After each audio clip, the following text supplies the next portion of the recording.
After a moment, we are now live. I'm here with Arch, the Archmaster from Architrave Gaming. I do hope I'm saying that correctly. And he has recently joined the 4D Discord and begun conversations and kind of been doing the rounds in 4D, in the 4D circles. There is a bit of, I don't know, controversy, a bit of conflict. I don't know what to call it. Discussion. That's not what I'm here for. I'm not here for any of that.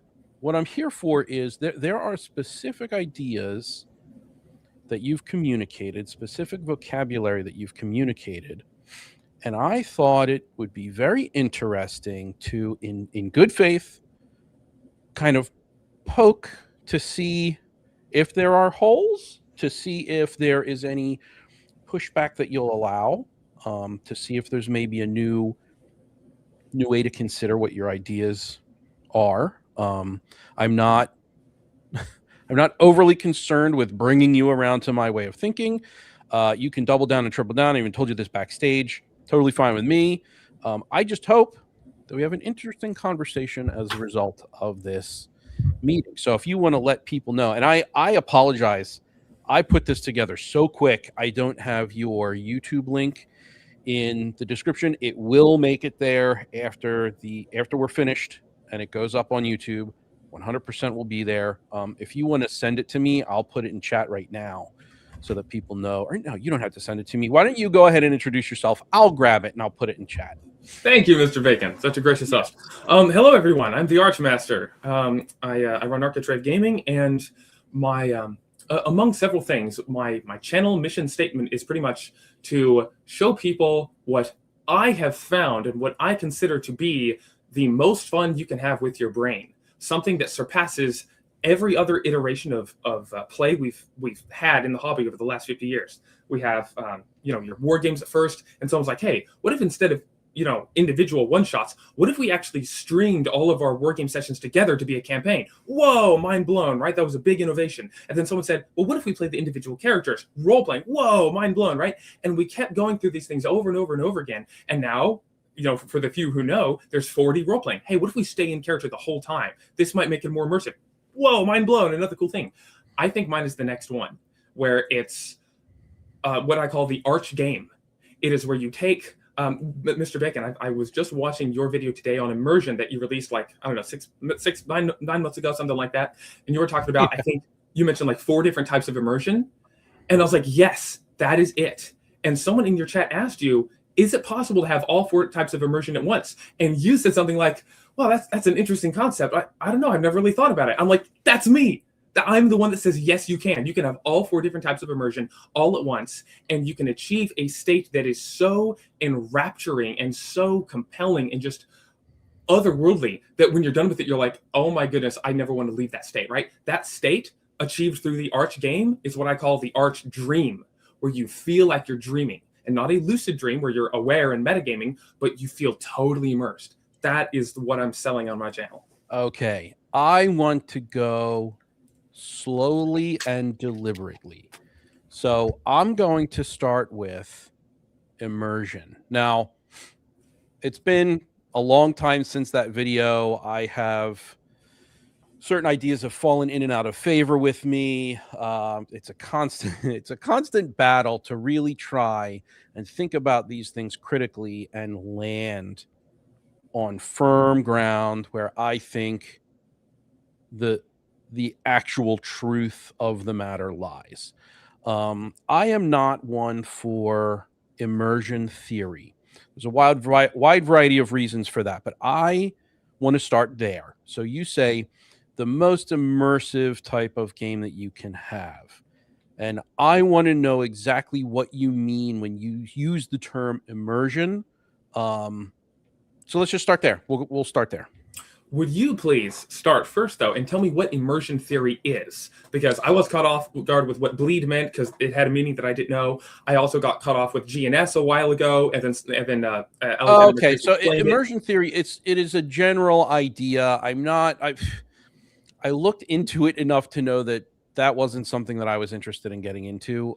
It has a lot to do with like unobservable mental states and self-report data, which I'm not the biggest fan of. However, I will capitulate and say, get it, it's valid. There are certain reasons why we need to use it. I want to give practical advice based on observable behaviors. And so in the handbook, we started off using the term immersion, and I gutted that all. And I landed on the term in character, because in character is something that you can do. You can speak as another character person. You can describe actions as though you were that person. So I've taken to calling that in character. I say I, obviously, this is a tale as old as time. This isn't my idea. Mhm. This is just where I currently stand on those ideas. Immersion has more to do with, and this is where the bleed theory comes in and all that, which I do not like at all.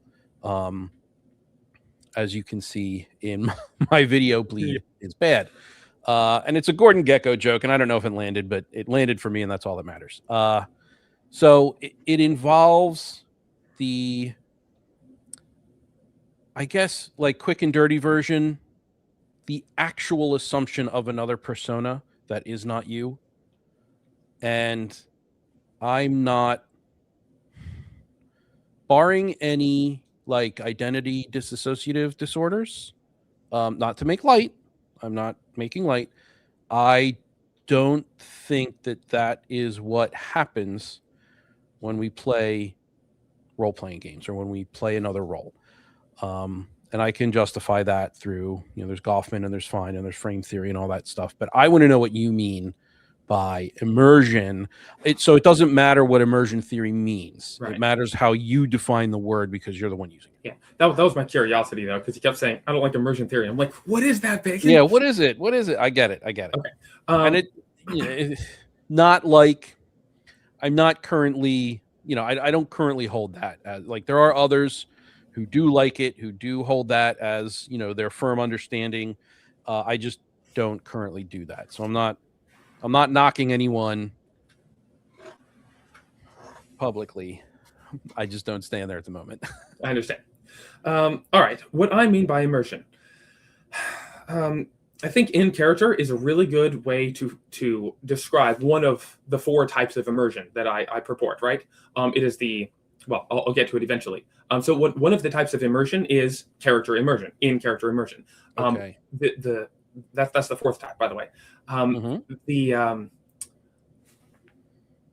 I think what 4D role-playing and what that handbook encourages people is, as you said, the outward performance of roleplay, right? It's the actual measurable part.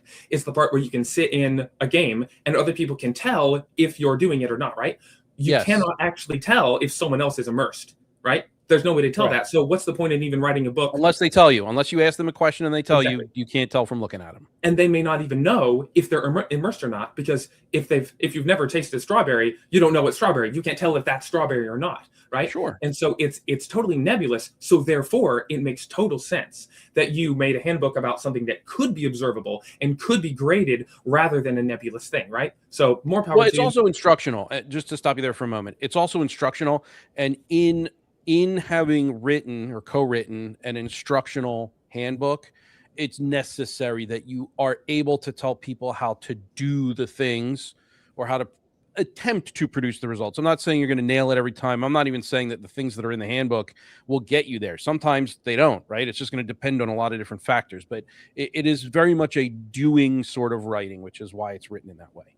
Yes. So that's a great thing. More power to you. That kind of thing needs to happen.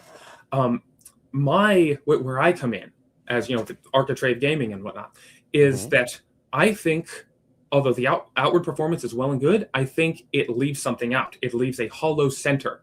And I look at that hollow center and say, man, if there was a way to actually get people to take the role play and not only make it your outward performance of role play in character, but also have an inward experience of total character immersion. If we can achieve that, if I can somehow create a book or a guide or, in the game rules, etc., if I can create a whole vast system that encourages this and enables it and almost demands it, that would be the next big thing. Okay. You said total character immersion. What do you consisting of mean? What do you mean by total character immersion? Okay. So immersion is immersion in the Arch game, the way I define it. We have Yeah, four the way types you of define it. We're not, yes, these are not Yes. grand concepts. This is specifically and explicitly how you use the word. So that's, Yes. you're good. You're good. So there are four types of immersion. And if I somehow had a whiteboard or something, I'd be able to show you and it might be easier to understand. By the way, I'm sorry, viewers, that my frame rate is so low. I just moved to a new office like 2 minutes before the stream started, and I haven't been able to fix my camera and whatever went wrong with it. Anyway, the four types of immersion. The first one is immersion into the world, right? Which is really the believability of the world. It is the verisimilitude of the world. Verisimilitude is the first type of immersion, right? Okay. I'm not sure if I exactly, like, I'm changing this vocabulary and tweaking words all the time, right? A couple of months ago, I said emotional bleed, and now I'm not doing emotional bleed anymore, right? So this may change. But for now, the believability of the world, the immersion into the world, the, I guess, transportation theory, something like that, total transportation, you feel like you are in a different place. That is the first immersion, right? That is achieved through a good setting, a predetermined setting, a clockwork setting with high prep, and not high prep on the arbiter's part, but high prep on the designer's part, where we design a setting, give it to you, it runs like clockwork, and it feels very consistent and very real to the players. And therefore, they can say, man, my goodness, this is a real world. It's the GM isn't winging it. This is totally stable and totally real. Okay. So that's the first part, is the verisimilitude of the world. And that contributes to this idea of total immersion? Yes, because how can you feel like you are a real character in a real world if the world itself is unbelievable? I agree that verisimilitude is essential. I don't know that an exhaustive history of the world is essential to that verisimilitude. Additionally, when you say, because I want to go back to it, you use the specific phrase total character immersion. So what is total character immersion? And I'm not trying to, I just want to understand, because I have very specific things that I want to propose that you might consider. And so what do you mean by total character immersion? Okay. And I'll tell you what, let me not come from behind. Let me just put it out there, okay? Yeah. Here's what I'm proposing. You can't, and I have a video titled, "There is no such thing as in character." That's obviously, it's an inflammatory title. The idea is that there's no such thing as being 100% in character. You cannot become this character in its totality, barring some things that I mentioned earlier that we don't have to get into because I'm not a doctor. But so Goffman, according to Goffman and Fine and several others who have written about frame theory, the way that we interact with these games is through what they call frames and laminations. So there's the rules, there's the in character, there's the world, there's reality, there is yourself. And these are all different frames through which we can view what's actually going on here. So from the primary frame, which is Goffman and Fine, well, kind of, sort of, I'm kind of going to butcher this, but the primary frame is reality. And according to them, you always know who you are in reality. So regardless of whether or not you are playing remotely, like a situation here where we're all online and we're all having a game with each other, maybe we're using a VTT and there's maps, maybe there's miniatures to move around, maybe it's all just us looking at each other on camera and we are using theater of the mind. You know that you're sitting at a computer, you know that you're being recorded, you know that there's a microphone, you know that you're interacting with people remotely via some sort of digital exchange. Likewise, if you're sitting at a table, I'm indicating over that way because that's where my table is. If you're sitting at a table, likewise, you know you're sitting at a table. You will always know that you are sitting at a table, regardless of how much verisimilitude in the world there is, regardless of how much parasociality you're able to achieve with your fictional character. You will always be able to reference that primary frame. On top of that, now it's not a matter of switching. All these things, they're called laminations. So all these things take place at the same time, right? So I am my character, and I'm aware of the primary frame, and I'm aware of rolling dice in the game, whatever you call it, the game frame. We'll just call it the game frame. And I'm aware of the fictional world at the same time. So it depends on which one we're focusing on in any given moment. They're all there at the same time. I will always know that I'm sitting at a table. I will always know that I am performing as this character, giving the descriptions and speaking as them. And so my question to you is, when you say total character immersion, and provided that you always know who you are at the table, what in that context do you mean? Do you have a different view? Do you totally hand wave frame theory and say that's garbage? I've looked into it. It's nonsense, which is cool. You're allowed to do that. I'm just interested in whether or not this is something that you've considered, and if this is even something that you're indicating when you say total character immersion.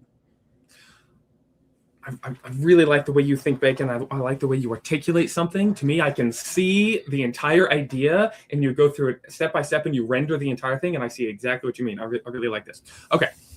What I mean by total character immersion is caveated, you could say, or maybe there's a little asterisk up there, which is as far as possible. That's a phrase that I use. Right, because we are like within the premise of sitting down at a table with friends at 6 o'clock at night in some kitchen, within that premise as much as possible. Total character immersion, total verisimilitude, total thrill, etc., etc., etc. So I'm never like, there was someone on the Discord saying like, oh, well, why don't you just like run outside naked and be an adventurer and whatnot? It's like, okay, within the premise of tabletop, total character immersion, right? So I've never heard of I heard your videos and you talked about frames, so I kind of intuited what it was, but I might want to look into this, but it sounds fine. Like I don't have any problem with it initially. Yeah. I have references if you want to do the reading. Cool. My whole lamination process thing is, I want you to be as unaware of the base frame as possible. Okay. I want you to be as immersed into what I call the arch dream as possible. A way to understand this, my kind of guiding structure, my guiding principle, my guiding framework, that's the word. My guiding framework for that tells me this is good roleplay, this is bad roleplay, this is good game, this is bad game, good design, bad design, etc. My thing is it like a dream? I think the ultimate expression of what we call RPGs, the ultimate expression of what Gary Gygax invented 50 years ago, is actually achieving a dream-like state. Again, as far as possible, because we are awake. So a waking daydream. I think anything that pushes you closer to a literal waking daydream, as much of a totally zoned out, immersed state as possible, that is better. And that is what I call the arch dream. That's why I call it the arch dream. Okay, so in your view, and I'm going to relate this to Campbell and his predecessors, is there some measure of ritual that you think the game is, that you're participating in a sort of ritual to tap into archetypes, or to like Jung's archetypes, or just the universal warrior, the universal mage, the universal villain, those sorts of things? Is it a ritual? And let's just go slow and do one at a time. One at a time. Let's start there. I'm so glad you asked that, Bacon. So glad you mentioned that. Before I ever got into tabletop 4 years ago, right? Up until then, from like 14 to 23, something like that, I was all into self-improvement. That was my jam. That was my kick. I had this tiny little YouTube channel that I made like 10 videos, but like that was my thing, self-improvement. And I really liked the book King, Warrior, Magician, Lover. I really liked Jung. I really liked the archetypes. All of that was so ingrained in me for years. And then I found tabletop. And then I said, wait a minute. I see the archetypes, the same archetypes that I'm super interested in self-improvement. I see them in tabletop. The mage, the warrior, the thief. Come on, this is the exact same thing. And so that drew me in, and I started to see the archetypes everywhere. And it's not just the archetypes. It's what I call the pillars, the 4 pillars: freedom, power, status, and mystery. These 4 pillars contain all of life. Everything in your and my real life experience falls under one or more of freedom, power, status, and mystery. Everything that God made in this world is freedom, power, status, mystery. Everything in the game we play is freedom, power, status, and or mystery. Okay? When I saw that everything was fundamentally these four pillars, and therefore the archetypes of the explorer, warrior, king, and mage, freedom, power, status, mystery, I was like, wait a minute, I see a pattern here. And the more I developed, and the more I played, and the more I looked at other fantasies and other video games, and like everything I saw fit this pattern. And so me knowing these pillars and having thought about it for the last 10 years or something, it feels like I see the matrix code. I walk outside, I look around, and I say, oh, that's the pillar, this pillar, that pillar. These are all the mixes of the pillars. It feels like I see the fundamental building blocks of reality. And that is one of the things that, if I were to sound crazy and have an absolutely insane boast, when I say Apsildon, my fantasy world, is the fulfillment of fantasy, that's what I mean. I feel like I've seen the base code, like the matrix coding of all of fantasy and where it all came from, and I can actually see that base fantasy, and that's what I'm writing, that's what I'm building, that's what I'm bringing out of the ether of mist, and I'm bringing it into reality and saying, guys, this is the fantasy, this is the fulfillment of fantasy, this has all of the puzzle pieces in the right spot. Every other, like Conan and Elder Scrolls and whatnot, every other thing out there had some puzzle pieces, some mixed and matched and whatnot, and it was good. We saw it. We said, oh, this tickles my brain. This feels like archetypal. This feels like it's somewhere buried in my psyche, right? But Apsildon is all of them. It's the fog cleared. It is perfect understanding. So this sounds like an entirely separate topic to discuss in a different conversation. You mentioned archetypes, and I'm sorry. I went No. I'm not waving you off of it. I'm just saying it's big. Yes. And we could probably get mired in the minutiae and the details, which is totally okay. But so to just pull it back a little bit, I classically do enjoy Jung. I enjoy learning about ritual. I enjoy learning about the human condition with regard to shamanism and ritual. I like Campbell. I like the hero's journey. I like all of these things. I think that it helps explain some forms of storytelling, not all of them. And I think that there I go, invoking the S word. I do not think that. I think that collaborative storytelling is a misnomer. That's to the side. We'll talk. We can talk about that if we get to it later. But I don't necessarily treat the archetypes as mystical. They're, I think, easily observable, common concepts that we find across cultures.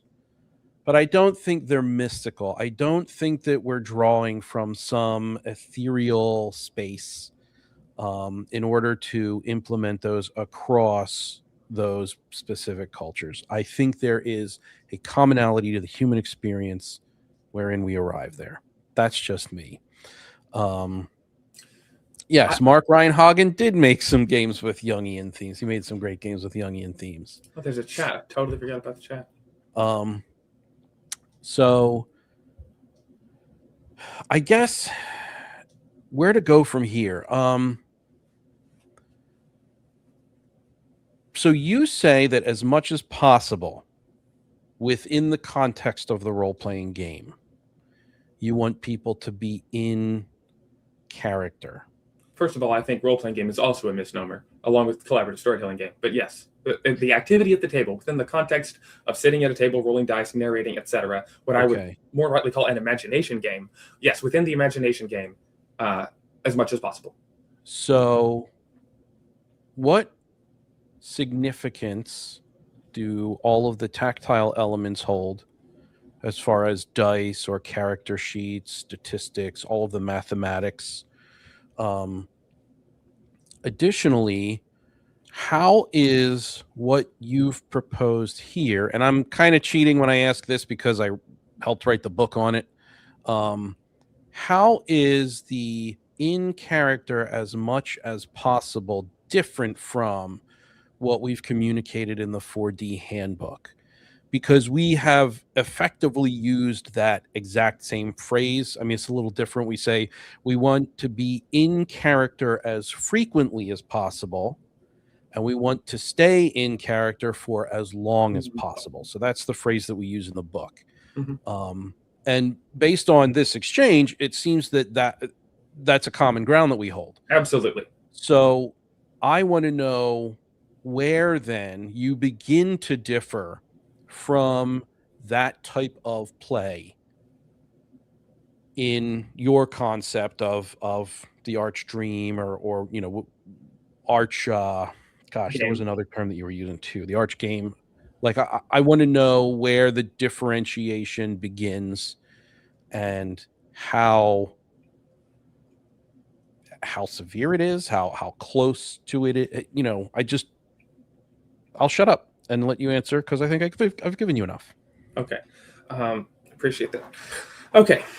Where it differs. First of all, we both have the same stated goal. I'd say the Arch game has several goals, and we try to achieve them all simultaneously. 4D has one goal, and they try to achieve that, right? Okay, that's a big difference. All right. Yes.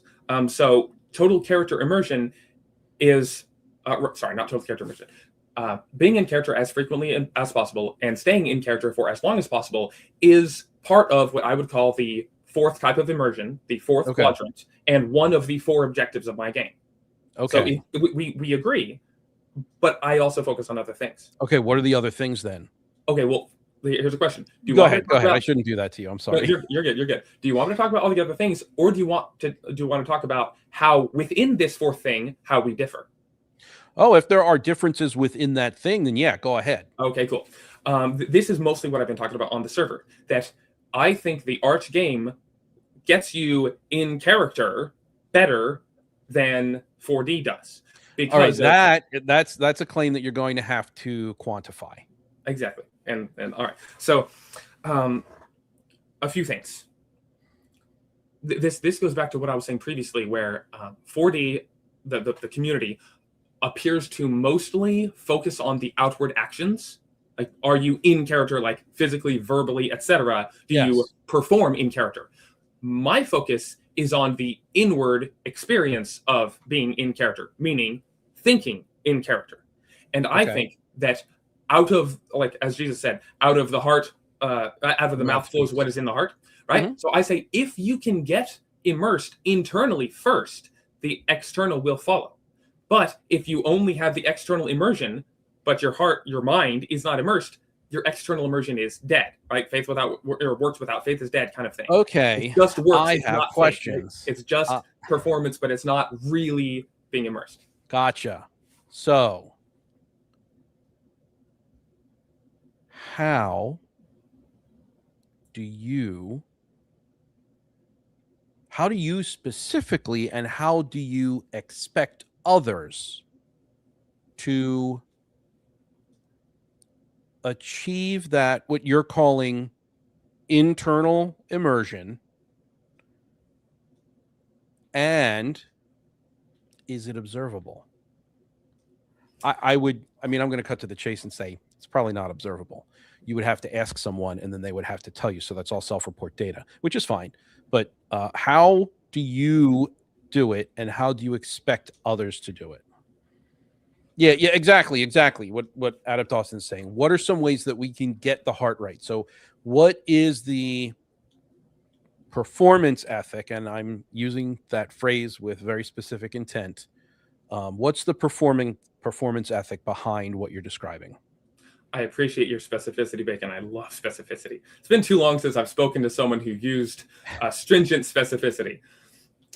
Some would call me a pedant, including myself, but I appreciate that. Look, semantics and syntax and vocabulary and all of it is a legitimate part of language. You don't have to be ashamed of using semantics and etc.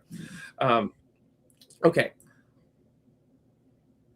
A couple of things. One is that, admittedly, it is not quantifiable and observable in the same way that outward performance is, right? Just right off the bat. I'm sorry, say that again. It is not quantifiable. It's not quantifiable externally, nor observable externally in the same way that 4D outward performative in-character roleplay is quantifiable and observable. Okay. It is not. It is an internal experience. Therefore, we are dealing with, a different beast. I can give you two analogies. One, it's like a dream. If someone's dreaming, you may have evidence that they're dreaming. Their eyes may be moving. But when they wake up, you have to ask them, did you have a dream? And they said, oh, yeah, I had a dream, and it was totally immersive. I thought it was real, right? That's something that you do have to ask them, and they do have to tell you, right? Yes. It's also similar with, I guess I'm going to use this example. It's also similar with being a Christian, okay? You can look at someone's outward actions, and you may think, oh, this person's a Christian. They're doing all the right stuff, but they may not have the heart. And in the same way, you can't just, like if someone has the heart, you may not see all their actions that prove that they are a Christian, right? The internal reality of the heart isn't something that you can quantifiably observe. There can be indications. You can see stuff, say, oh, are you a Christian? Like there can be some obvious signs, but it's not, you can't just like look and see if someone is a Christian for sure, right? You have to ask them. So that's what we're dealing with. It is like a dream or like your internal state, whatever. It is an internal thing that the person has to tell you. So if we operate off of those rules, using something like religion, then you can kind of adopt the framework of a religion to. I know this sounds terrible. It sounds like I'm starting a cult. You're good. You're good. You can 40 is largely jokes about being a cult. Don't worry about it. But you can. You're not actually starting a cult. Yes, I hope not. You can adopt the same framework that people use to quantify and test someone's, like if they are in a religion or not. You can take that same general framework and adapt it to see if someone is actually immersed or not, right? And in the same way that someone's Christian journey is largely their own, and you're not being a good enough Christian, right? It's more like, like you want to help them be a better Christian and be closer to God in their heart and etc. In the same way, this is also the same thing where it's like, hey, do you feel like you're immersed enough? Do you feel like you are close enough to this arch dream? How can I help you? How can I help you improve, right? It's not something that we can just quantifiably say you're in it or you're not, or you should do better. It's more if the other person says, I don't think I'm immersed enough. What are some ways to help me get it more immersed? And that's where my books and my, whatnot come in to help you achieve that internal experience. Okay, so I don't know if we are so different on the internal experience. So, and None Bleaker says here, I think in character. And that is, I would say, pretty typical of most of the people who play in 4D games using the 4D style. I do it as well. I want to get inside the headspace of my character. I want to act in reference to their history and their experience. And that's, I don't know if you can't see it, because if you look at me during any one of the live plays, I'm very like deadpan, and that's because I'm trying to get inside the head of my character. Yeah. So maybe it is observable. Not really. That's just it's a typical joke that floats around the Discord. So I don't know how different we are on that. I would propose that it's not in the handbook. We don't address that in the handbook because it is specifically a beginner's handbook. So I'm not going to reference the handbook for this, but I will say that a large portion of the conversation with regard to in-character play in 4D circles does involve the emotional aspect. It does involve the historical aspect of specifically the characters. Now, I will tell you, I'm happy to tell you, or anyone who will listen, that no one cares about your backstory but you. I agree that. I agree with, obviously, myself, and I genuinely believe that statement. However, you should care about your backstory, because that backstory is the history of the character is going to inform your actions moving forward in the present in the game. So, to me, in this game, the only thing I care about are the actions of the players in the moment at the table. That is how they're going to demonstrate to me who their characters are. That's how they're going to show me who they are. And I think that as an outcrop of who they are assuming, their personas, that's very demonstrative. I don't need to know the specifics of their backstory for that. I don't need to know the specifics of their relationship with their parents. I don't even care what color their hair is. All I need is their specific moment-to-moment actions and gestures. So, thanks, Chris. I appreciate it. So You as I a player don't or you as a think, GM? even though, well, just one moment. I don't, even though it's not in the handbook, we didn't write about it. The handbook does not contain the sum total of everything that's discussed in 4D. It didn't, we don't even remotely approach the topic of meta currencies. I don't remotely approach the topic of metagaming. It's mentioned, but it's not addressed really in any real way. And that's with intent. So, having said that, and knowing that it's not really observable, how I'm not viewing that as materially different from 4D is all, I guess is what I'm getting at. Outwardly, not very much. There's a little bit, but not much. You're right. We're very similar. I like 4D. I feel a kinship with 4D. It's I don't know. I don't want to try too many more real life analogies because I try to stay away from that. But yes, it's it is very similar. So I agree. But there are a few key differences of behavior, and I think a big difference in the internal state. Now, two things. You and me both, Dom. Do we have an online session? All right. So the internal state. You said that you think as the character as much as you can, right? Bleak, I think, also said the same thing. I'm sure there are plenty of 4D players who try to think in character. But first of all, I think that I've talked about this a lot on the server. I think that co-creation undermines truly thinking in character. We'll get to that in a minute. Wait, say that one more time. I'm sorry. I want to make sure I follow. I think co-creation undermines truly thinking in character. You are not the first person to say that. In fact, I used to be of that opinion, but go ahead. Oh, I'm looking forward to talking to you about it then. And the second thing is there are plenty of people in that 4D server that don't think in character. I think it was Zonalar who was telling me, it could have been anyone else. I don't even remember if it was text or verbal or whatnot, but someone said that when they're playing their character, they have their upper frame of, their character's frame, but then underneath that, they have the real life frame where they're thinking, what would be more interesting to do here, this or that, or yes. Sharing the spotlight, make sure this happens, or biting the GM's plot hook, etc. All these other considerations. I look at that and say, that's not in character. If you are consciously referencing the primary frame, the waking frame, you're not in the dream. You just woke up.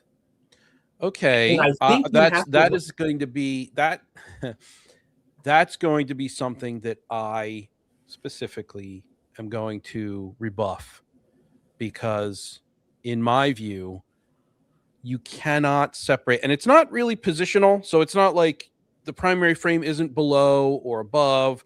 You're not in one frame and out of the others because you're focused on the one frame. It's all laminated together all at once. It's a very complex thing.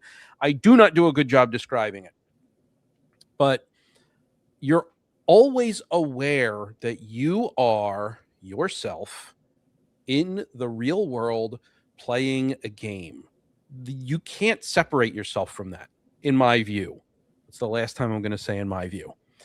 And because you can't separate yourself from that, and because the operant phrase is as much as possible, I'm going to push back on the idea that it is somehow less in character, especially because all we have to measure the in-character-ness of a particular performance is the performance. I'm not asking you to change your mind. This is just how I'm thinking through it. So I'm always aware of who I am, regardless of what I'm doing. Answering emails in the day at work, or playing, Grognard the Barbarian. I am always aware that I am Bacon. I am in the real world. I am sitting where I'm sitting and doing what I'm doing. And because of that, I know that in character will always entail a measure of being aware that I am me in reality. So that's my pushback. Okay. Yeah, my thesis still says that just because the primary frame exists doesn't mean that you have to consciously or even subconsciously reference it. I think you can achieve a kind of waking dreamlike state. I think you Okay. can. I think you haven't done it. I think very few people have, but I think it's possible. So I think you are more on the Jungian side, and I'm more on the Goffmanian side. I think that's the divide here. I think that you are more, you find more support for your position with Jung and that school.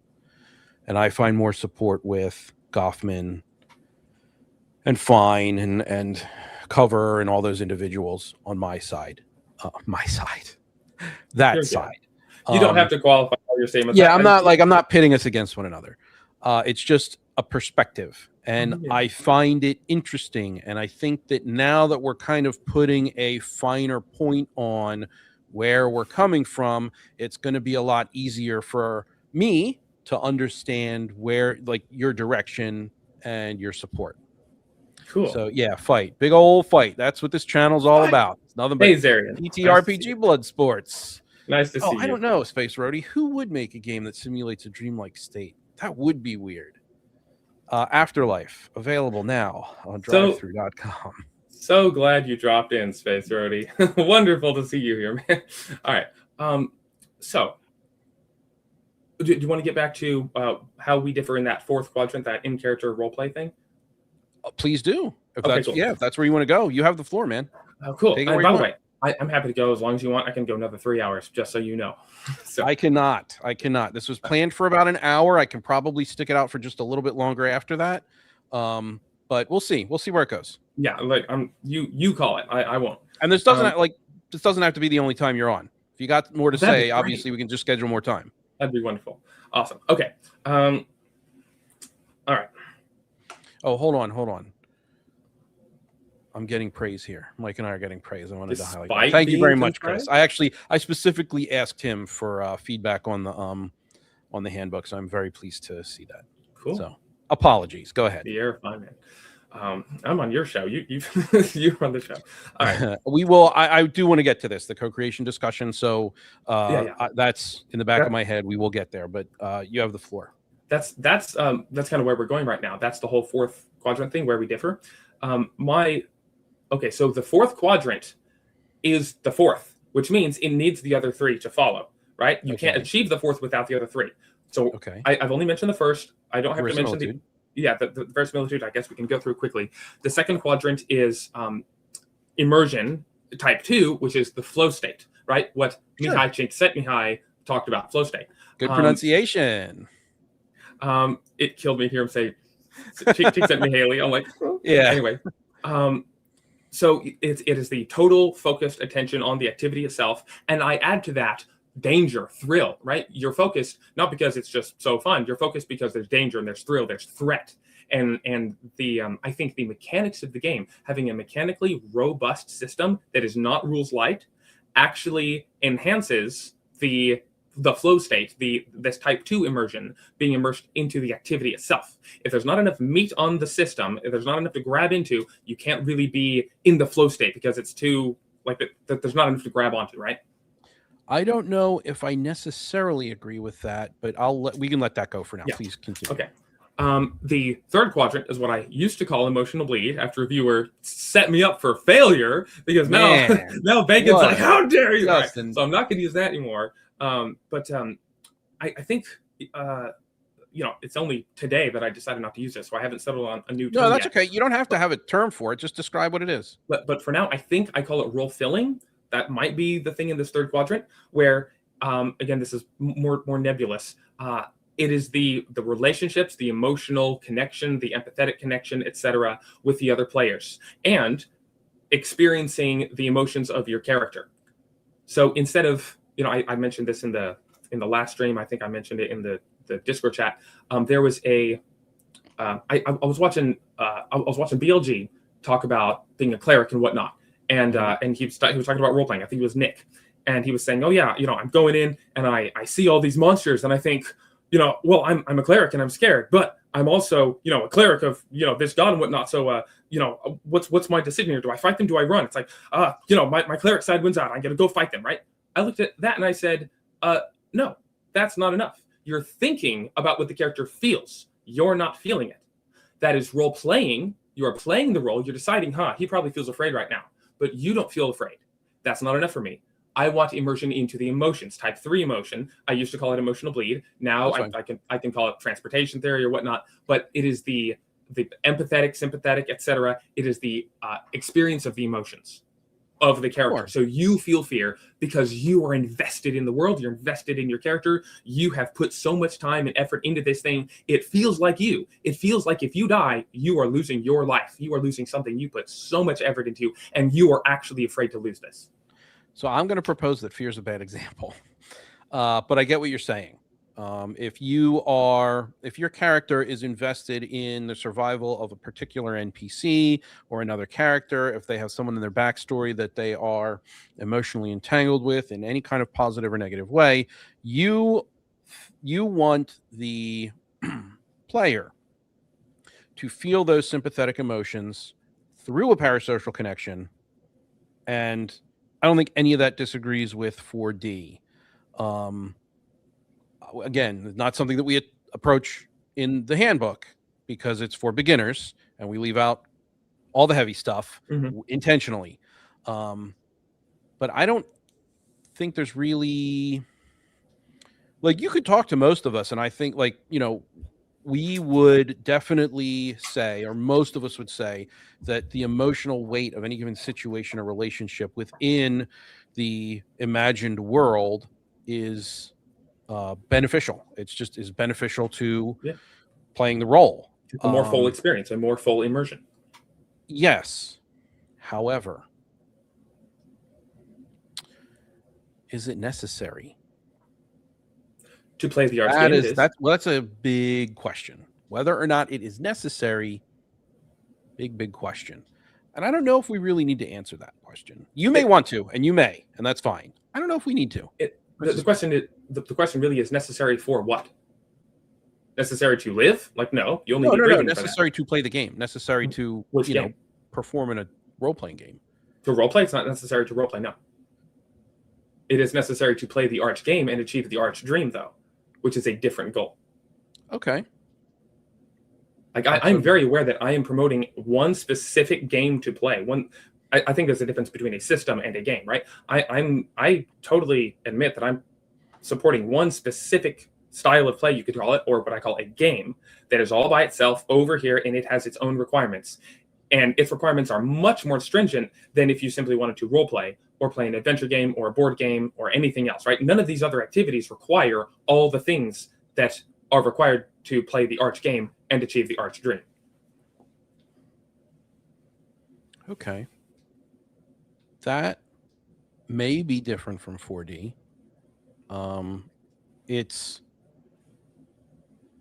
definitely further into this territory than I've pushed personally in my own views, for the simple fact that I don't know if it's necessary that I have an answer to that question. I'm more concerned with what's actually going on when we do the game, right? Yeah. When I say what's actually going on, I mean actions, observable phenomenon. Yes. So I haven't gone too far into that, but I don't think there's anything really there that disagrees with 4D. And well, we haven't got to the fourth quadrant yet. It's not quantifiable, really, right? It's just self-report data. But go ahead. Let's get to the fourth quadrant. Before we do that, let me go through chat and see what we have here. Yeah. I role-play complicated systems because I like the implications of the rules and how they paint the narrations. Bro, saying narrations, music to my ears. Thanks for using that word. I like complicated systems too. Generally speaking, I prefer more complicated systems to less complicated systems. I've gone on record saying that rules-light systems are lazy. That's just me. Really? But I enjoy playing complicated systems as well. Isn't all TTRPGs just making stuff up? Kind of, yes. I don't want to lose my life on an RPG. I don't think anyone does. I have parasocial relationships with you two. I'm honored Aw. to be included in that, Adept. Space Roadie is a casual. I wouldn't call him a casual, but this is funny breaking down in chat like this. Let's see here. I have some subconscious thoughts right now.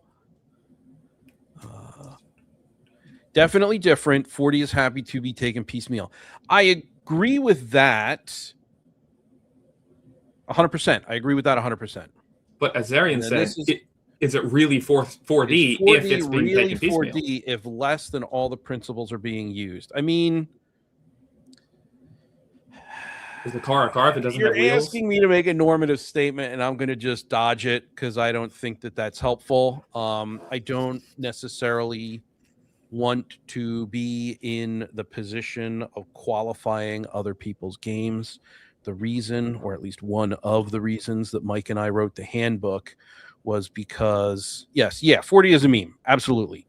The reason why Mike and I wrote the handbook in part was to be able to get it out there so that people could use it as they saw fit at their own tables, right?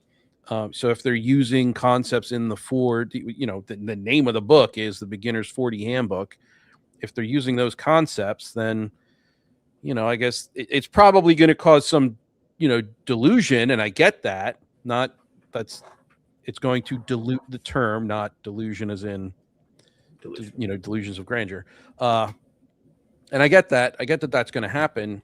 It is pretty well prepared to be taken piecemeal. I mean, that's something that Crispy advocates for. That's something that most people advocate for. Like, start slow, right? Go and take the first piece that you think is going to be most successful at your table and add things or subtract things as necessary to get your table to a better spot for role play, more satisfying role play.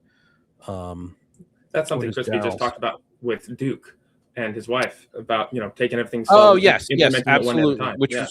Which is a great stream, and I highly recommend people go and watch that. It was a really great interview for I guess I'm going to call like newer inductees into 4D, into sort of acclimating to the style.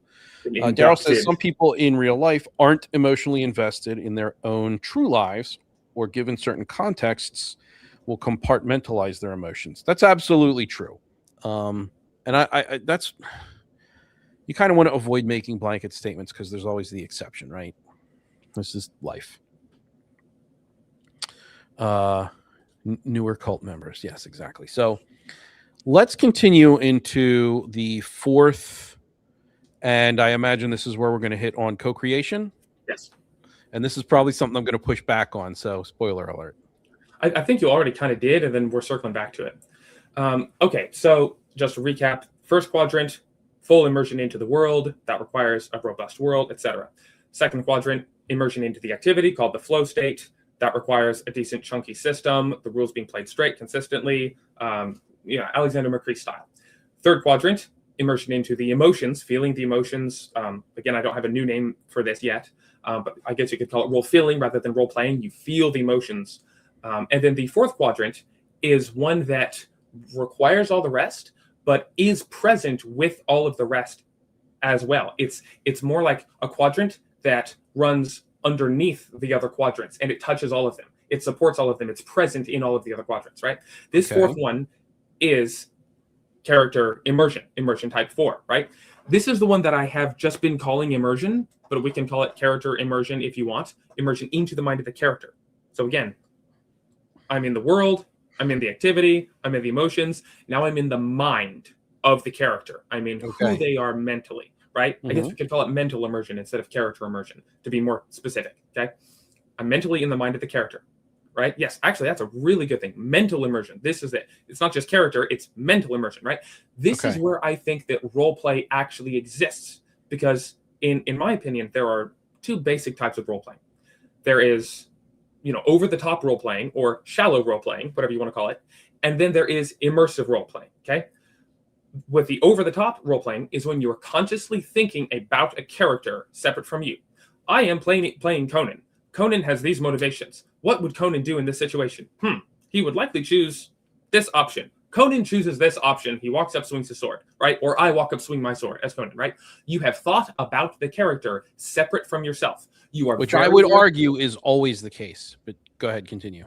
Oh, that's really interesting. That's what I would argue. Well, based on frames of my particular, importation of Goffman and Fine, I would argue that's always the case. Okay, that's really interesting. Okay, that is, this top-down, what I call shallow role play. You're very aware. The thoughts in your head are about the character, right?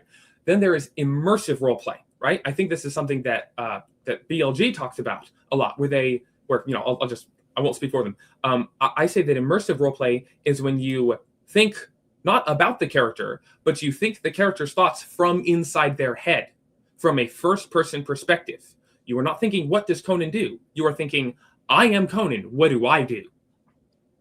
Okay. And when you are thinking the thoughts as him, and you have inserted yourself into him rather than puppeteering him, right? I don't want you to be the puppeteer. I want you to be the puppet. I want you to be Pinocchio that's now a real little boy. I want you to be the person instead of the puppeteer. And so that's what I call immersive roleplay. You're doing it from inside their head, right? That means, because we're talking about mental immersion here, mental roleplay, that means zero meta thoughts. If I want to be Conan, then I cannot think of a single thing outside of what Conan thinks about. That means... I don't think that's incompatible with 4D. Well, it's very incompatible with co-creation, because in my mind... I knew that's where we were going to get into co-creation. Go ahead. In my mind, you have these two circuits in your brain in order to conjure up information. You have the creative circuit, and you have the recall circuit. If the information, such as, the location of your boss's bandit hideout, if that information, that location, that fact, has not been pre-established, your GM didn't talk to you about it, this has not been pre-established, you are not using the recall circuit. You cannot possibly recall information you didn't already have. Therefore, you must be using the creative circuit. All right. Now, yes, and I would argue that the vast majority of any internal processes that take place during a role-playing game are going to use the creative circuit. Oh, that's because you are constantly taking in and assimilating the information that's being given to you by not only the GM but the other players. And so you're taking it in, and you have to through your filter place those things within the world, and it happens consistently. I won't say constantly, but it happens consistently throughout a game. And so that's my argument would be in this particular circumstance that you are mostly in creative mode if you're playing a tabletop role-playing game. Period. Interesting. Okay. All right. Let's keep going. I had just one more thing, and then Go ahead. Okay. So if you're not using the recall circuit, you're using the creative circuit, right? And in real life, because remember, full immersion, I want you to feel like the character. In real life, we are never using the creative circuit as we're walking around our day-to-day life. We don't go to Walmart and create where the milk is. Yep. We have to recall it. So therefore, if you are playing a game that is using the creative circuit actively, you are not using the recall circuit. Therefore, it does not feel real. It doesn't check in your mind, oh, this is the way real life works. In real life, we use recall, and we're using recall in the game, right? In order for it to truly feel real subconsciously, internally, you have to be using the recall circuit, and you have to avoid using the creative circuit. But in my view, because of frames, because you are always aware that you are a real person in reality, and because it isn't the real world, and you know that it's not the real world, you will always be using the creative circuit every time for most things, unless you are actually recalling something. Maybe there's a bandit camp that you've encountered before in previous sessions that you're now coming upon again, or roads or kings or whatever it is. So that my pushback on that would be that a tabletop role-playing game consistently engages the creative circuit to a higher degree than the recall circuit, just as a state of reality. Okay, that's interesting. I want to get into specifics. I want you to bring up, in a minute, I want you to bring up specific examples of this thing that you think is creative, because all of the examples that you've given all sound like they could be and should be recall circuit and not creative circuit, right? But we'll get to that in a minute. If I can remember what else I was going to say. I guess just a preface to when we're about to get to this.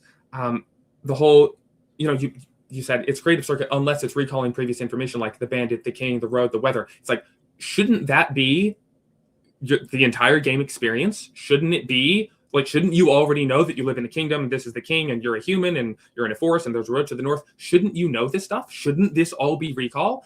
At like, what is necessary to be creative? Like, what is necessary to use the creative circuit? If you simply do enough prep beforehand and do your homework, everything is recall.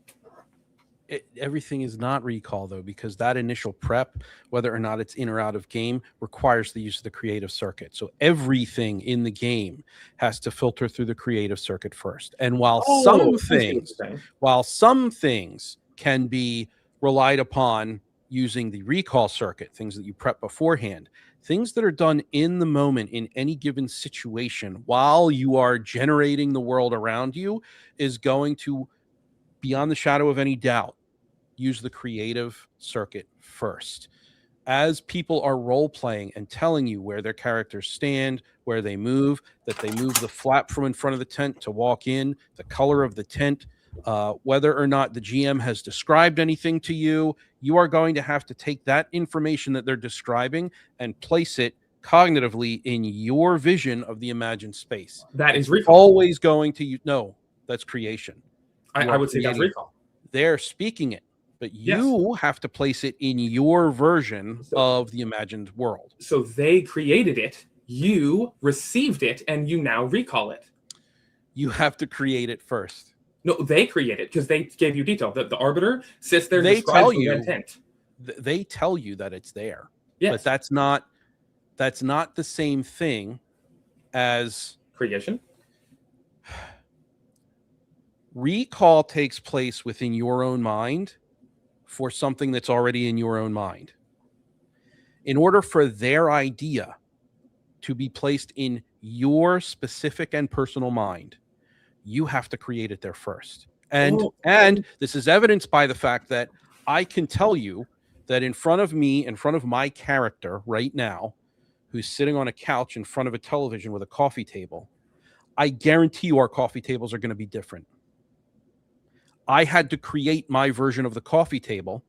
I tell you that there's a coffee table there, and then you have to create your version of the coffee table before you're able to recall it. I think we differ on the definition of create. I think that's where this is.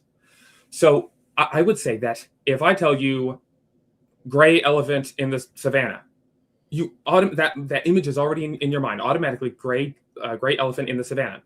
You did not create that. That I created it and implanted it in your mind without your conscious thought. Right. Well, the difference is that I have experience viewing elephants in the savannah via the internet or documentaries, and so I can rely on recall for that. I cannot rely on recall for that in an imagined space because it is imagined. As a quality of being imagined, I have to necessarily create what you've described to me first before I can recall it. Okay, let's stick with that for a moment. Man, this is so good. Okay, I agree. It's a great conversation. I'm having a lot of fun here. Okay, when I say create, I guess I should qualify that and say consciously create.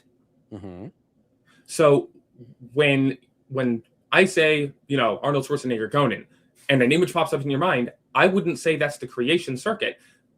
That's automatic, right? If I say a red tent, well, yes, but again, that's because I have previous right. Okay, experience with yes. And to be honest with you, I envisioned Frazetta's first. But go ahead. So I don't think that if they are describing something that you have already seen, and okay, so to me now, looking back at the previous part of the conversation, it feels like you moved the goalpost, and so now I don't think so.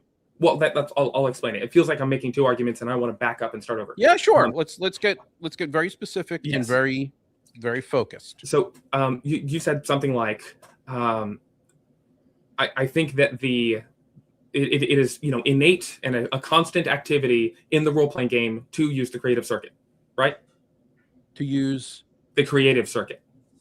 Sure. Okay, something like that. It is constant. We're always using creative circuit. Let's go with the genre, something like what I played in my game, It's New York, zombie apocalypse at night, and you're running trying to find a bunker, right? If the GM describes traffic jam and your mind immediately pops in something, you did not create that, you recalled it.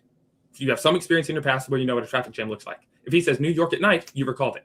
Yeah, right? It's like a trope. It's yes. Exactly. Authors, screenwriters, they all rely on tropes. They rely on audience familiarity in order to evoke specific circumstances. Now, in a film, it's different because they're actually showing it to you. But in a book or something like that, they are relying on the reader's experience with specific circumstances or situations in order to communicate. Right. So that's all recall circuit, right? And so you go through, you say, I grab my, my pistol. There's a military man. There's a police officer. There's a van. There's a taxi cab. I get my single action bolt action rifle. I shoot the zombie in the head, etc. And everything we described, we play for an hour. We have the whole session. Everything that we described was something you had previous experience with. So therefore, you never had to use your creative circuit. You only used your recall circuit. But you said that, no, you have to use creative circuit. And I'm saying within this scenario, within this genre, why would you have to use creative circuit? What part of it? That's a very good point. That's a very good pushback. If we are playing a game where if we're playing a game set in Philadelphia, Pennsylvania on Front Street, front and south, and it's going to involve zombies and cars and guns, and it's going to involve human people, I can probably rely entirely on recall for that. Okay, cool. That's a very good pushback. Okay. Because that's why it felt like I was making an argument, but without the first one. Well, so where I was coming from is fantasy, science fiction. Fantasy, okay. So that's where I was coming from. Excellent pushback.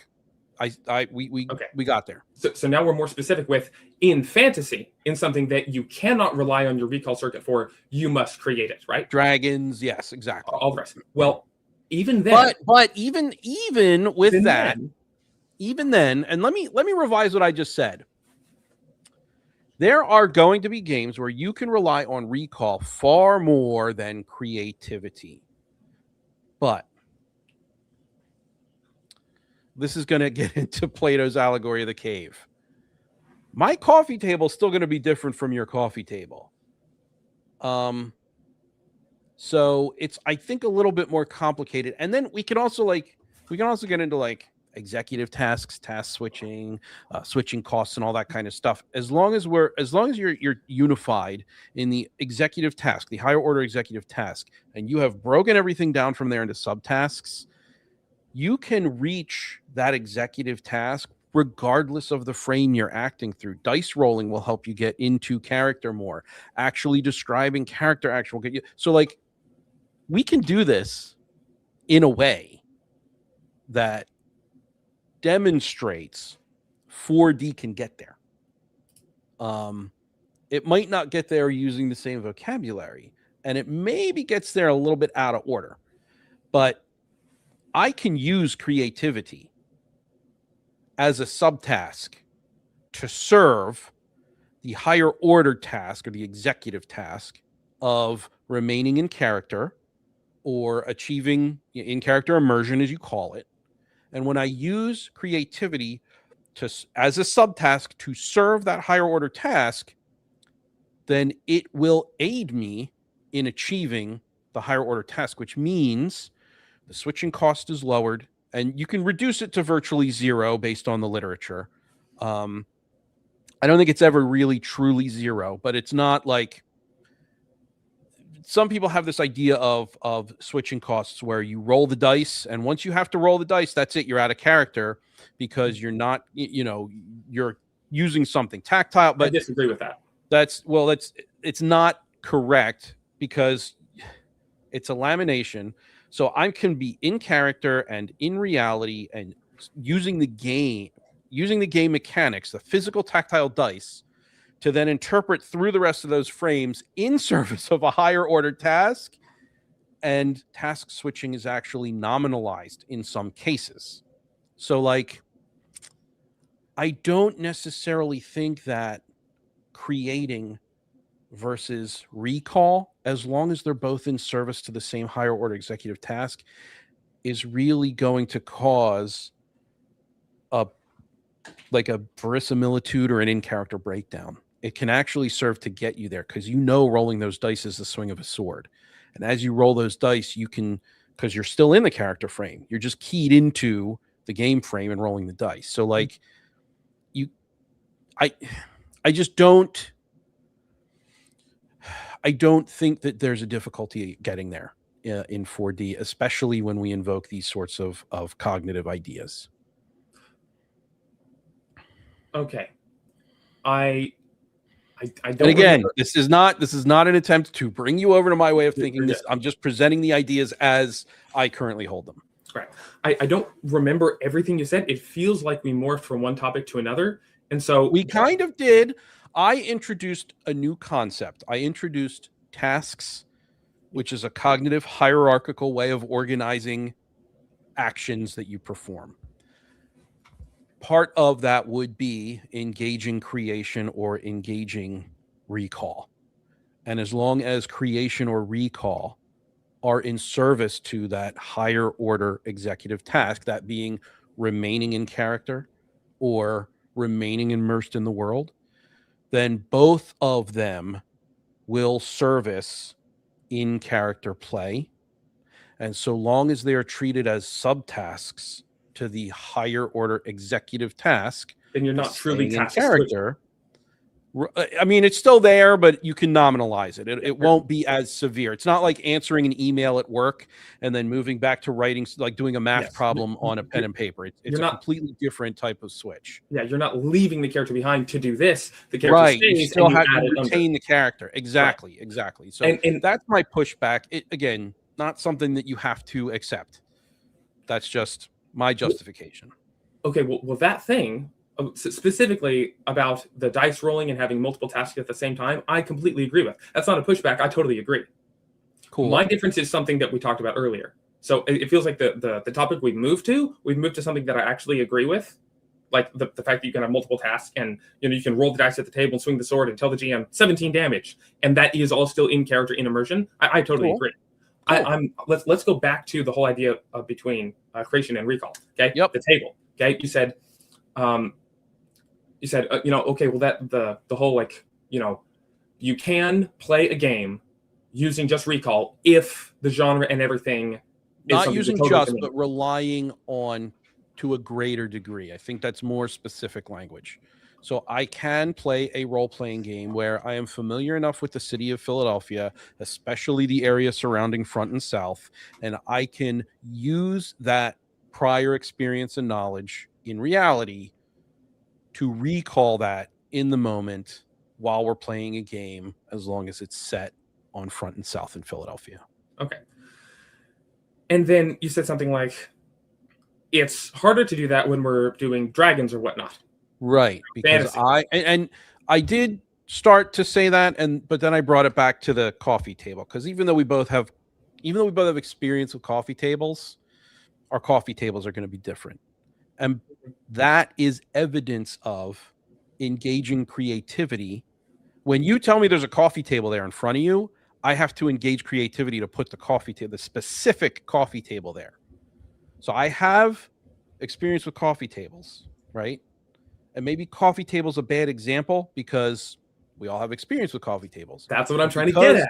Well, but because my experience with coffee tables differs, I can put any number of different styles of coffee.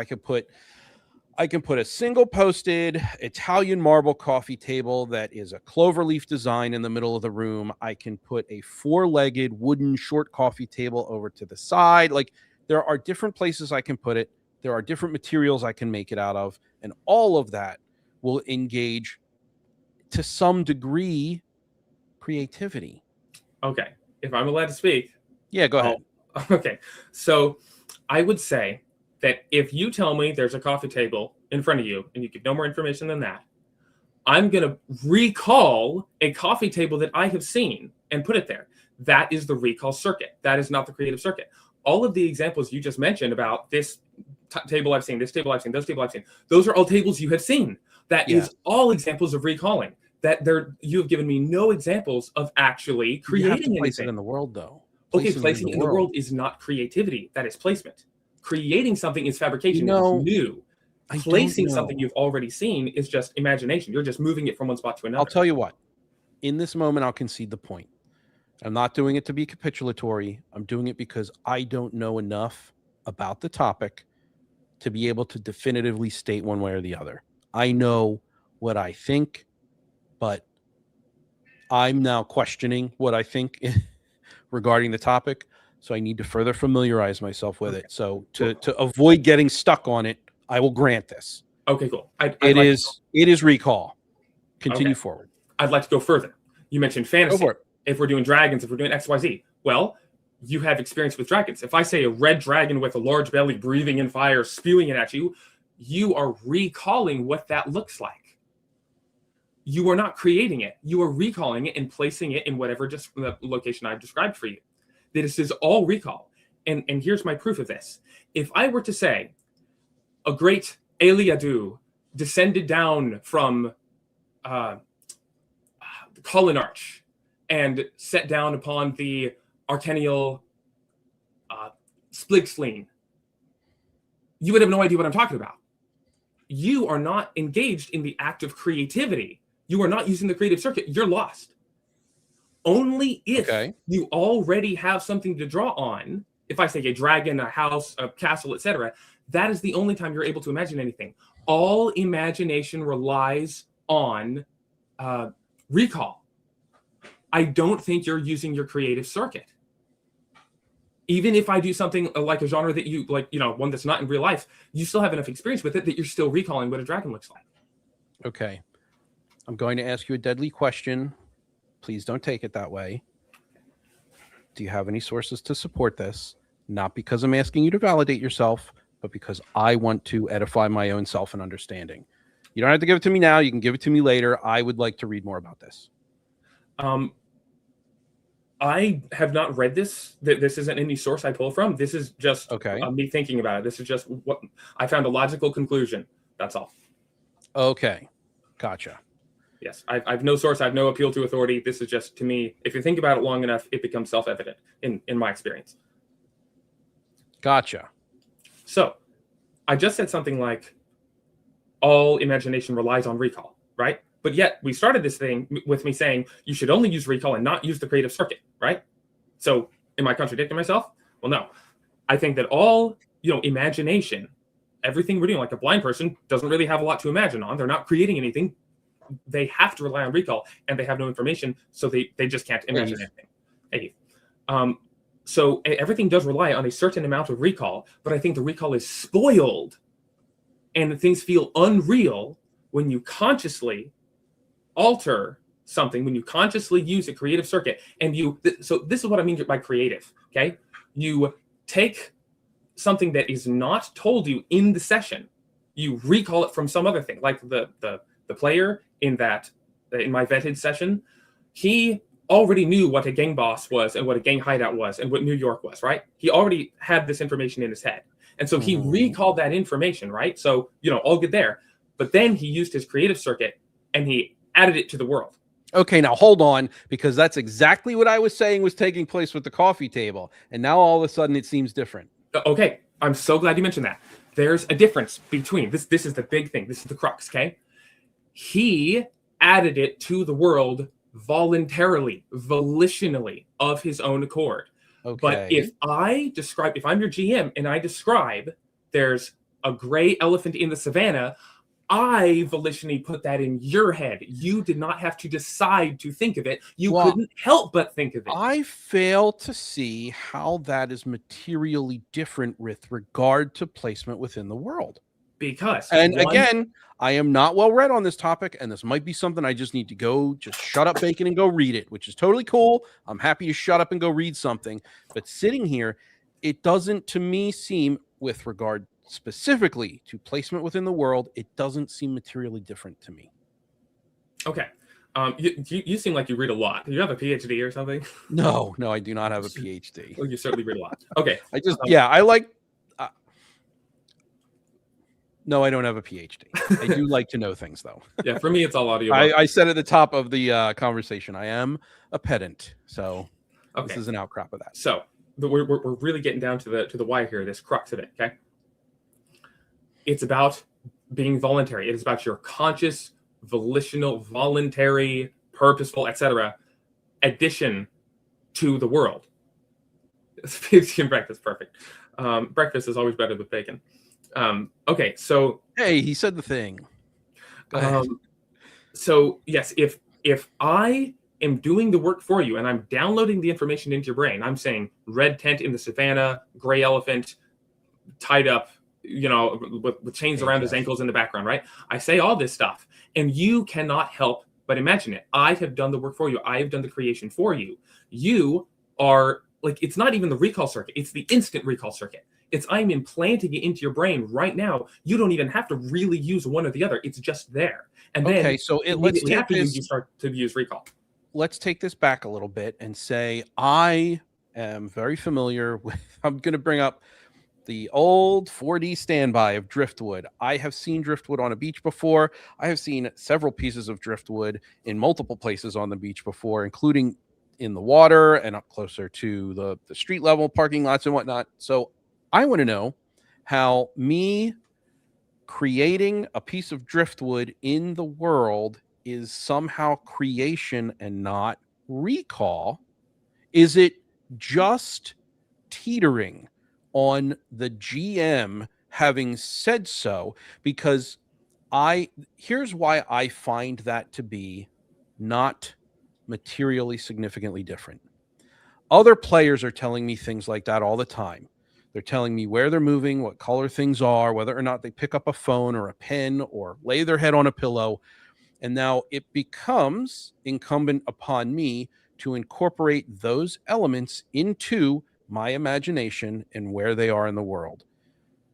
I don't think that because the GM has said something changes that materially, at least enough for it to change the fabric of what's taking place in my mind as I imagine the scenario. So it's not just the GM. We have other players who are speaking things into existence, essentially. Additionally, when I create something and place it there, I can then, based on what I've heard from you, be using recall in order to recall pieces of driftwood or what have you. Recall a coffee table or a telephone on the wall in the kitchen or a pair of plaid pants or whatever it happens to be. And so that's where my trouble is. So placing the onus, placing the operation exclusively with the GM doesn't seem to work for me. And those are the reasons why. The reasons why are because the way that you have presented this, the way that it's been described, I can use recall for the driftwood when I put it there. And regardless of whether or not I put it there, someone has put it there. And so it seems to work similarly, regardless of whether or not it was the GM who told me. All right, I have an answer for you. Okay, man, this is so much fun. This goes back to my whole big thesis. This goes back to my whole mission statement, my thesis, my big thing, which is that it is about the internal player's experience. It is not about something externally visible. I mean, if it's done to the extreme, it can be externally visible. But generally, when we're talking about minutia like this, it's about the internal experience. And so my whole message, my whole pleading to you isn't okay. My thing is that if you actually rendered that beach with driftwood on it, and you actually did imagine it, and then therefore you recalled it, that's fine. That is what I call co-rendering, not co-creation. If the GM describes a doctor's office, well-furnished, waiting chairs, etc., and you walk over, sit down on the cushioned chair, or you take the water from the water dispenser, that's fine because you actually imagined it there. That to me is different from if when he rendered the scene, you did not imagine it there, you're not using recall, and then you decide to add something. You say, there's a door on the wall. I didn't imagine it when the GM first rendered the scene. I did not imagine the door, but now I'm going to put one there. But I'm using recall too. But how is that different from engaging recall for the door itself. I have seen walls with doors. That's a very fine distinction, okay? You are recalling the door, but you're not recalling the GM's description of the place. You are now adding to it with the creative circuit. So you're using recall to add. And so my thing is that... So, hold on, though, because that seemed like it was my whole argument previously when we first broached the subject, is that placing something within the world is an act of creation. I believe that's even exactly how I phrased it. Only if it was not instantly rendered by the GM. If the GM's description instantly renders the items like that, then it is not creative. If afterward you then start to add things to it, that is when you get into the creative circuit. Because one is involuntary rendering, where the GM does the work for you. The other is your voluntary rendering afterward, where you do the work. I hear what you're saying. I think I just disagree based on the presentation. I think that with no prior reading on recall and creativity, or at least no intense prior reading on recall or creativity, based exclusively on what you've presented here in your understanding of it, I don't think I described anything different. I think that, well, first, I think they're both being engaged in pretty equal measure, but I don't think it's materially different. And I don't think placing the operant on the GM significantly diversifies the situations, because all of the other players do it too. I'm not saying it has to be GM. I'm okay if it's the other players. I'm just saying so, but to complicate things, you're using the term instantly render, as in someone speaks it and it's there. And so in my mind, but I'm fairly certain that if we measured it, my brain will put something somewhere quicker in my brain than having to process it through audio and then putting it in there, because I'm going to have to, it's something that wasn't there previously that my brain did not come up with. And I would argue that that's way faster. You're right. I'll use it. So, and I'm not trying to shoot you down. That's not the goal here. I want to understand, and maybe there's just a refinement that needs to take place. Yeah. It's a valid thought process. I just personally would probably need a refinement, and I definitely need to go read about these things. So that I will be the please first don't forget that. Yes, I will be the first to admit that my ideas, this philosophy, etc., is not fully fleshed out, not fully rendered. 5 years later, 1 year later, I may have totally different phrases and totally different understanding of this. So this is just my current understanding with my current vocabulary. This is I haven't found the holy grail. I'm not done yet. So absolutely needs to be iterated upon. But I'll use a better word rather than instant. I'll say automatic rendering, where the GM says it and you cannot help but think of it, versus you voluntarily conjuring something and placing it in the world. Automatic versus voluntary. That is actually the crux that I'm getting at. Because if you I don't know if the vocabulary, again, I don't know if it significantly diversifies those two specific circumstances. I think they're the same thing. I think that we're just describing them differently. I'm just struggling maybe to I just, based on what I've heard, what I've described, the pushbacks that I've proposed, the additional description that I've heard, I don't think they're materially different. And again, this isn't necessarily a conversation where we need to meet on the same ground.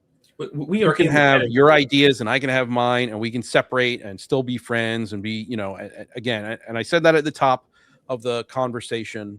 But I don't, so we're over an hour by about 30 minutes. So I do want to end, but I don't want to end on me saying that's wrong. It's not materially different. So I would like for you to have the last word in good faith and as a show of that good faith. Cool. I appreciate it. Well, I don't want my last word to just be, another bit of argument and shooting you down or anything. Tell me that I'm wrong. No, you're fine, man. Do Okay. it. Tell me how wrong I am and how dumb I am and how I need to go read a book. I think you've read a lot of books. Okay. So the whole, I appreciate you going over it. It's been an interesting conversation. Okay, cool. See, involuntarily went over. Okay, so the thing that we're talking about, we're in the weeds. We're talking about voluntary versus involuntary, etc. We're talking about all this tiny stuff. Let's back way up to the actual first thing, the whole idea that I'll use a more extreme example that I think we can find. Now's your chance. Tell me I'm stupid. No, with a beard like that, you must have great wisdom. Okay, so let's back up to something I think we can agree on to end on a high note. The level of co-creation that would be absolutely unacceptable, in my opinion, and this is really the extreme version of what we were just talking about, is something like co-creating the villain, where there's a kaiju that's coming around the corner, and the GM's like, "All right, guys, describe his legs. Describe what this looks like," and you have to completely vacate your character frame and start describing what this kaiju looks like. That is I don't think you have to completely vacate your character frame, but I need to shut up and let you get your damn last word in. So I apologize. That won't happen again. Go for it. I'm sorry. Okay. No, sorry.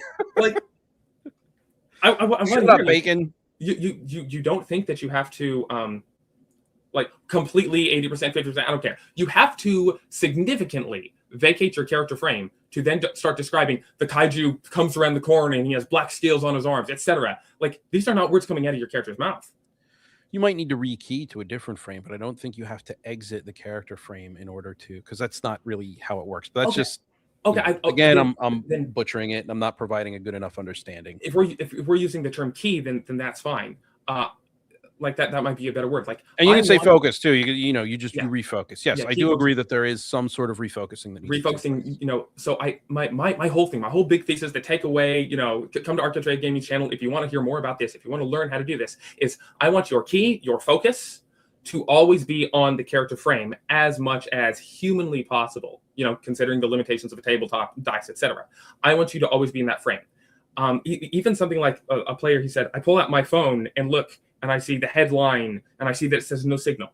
Well, when he said, I pull out my phone and look, that's in character. And then he starts describing to us what he sees. That's not in character. His character isn't speaking those words. What does that mean, right? That is switching from total focus on the character frame, and you're keying slightly to narrator frame. I'm going to tell you tell you something that's not directly on me. It's like me pulling off my rifle. I cock my rifle, and I look at the rust on it, or like I cock my rifle and it's rusty and old.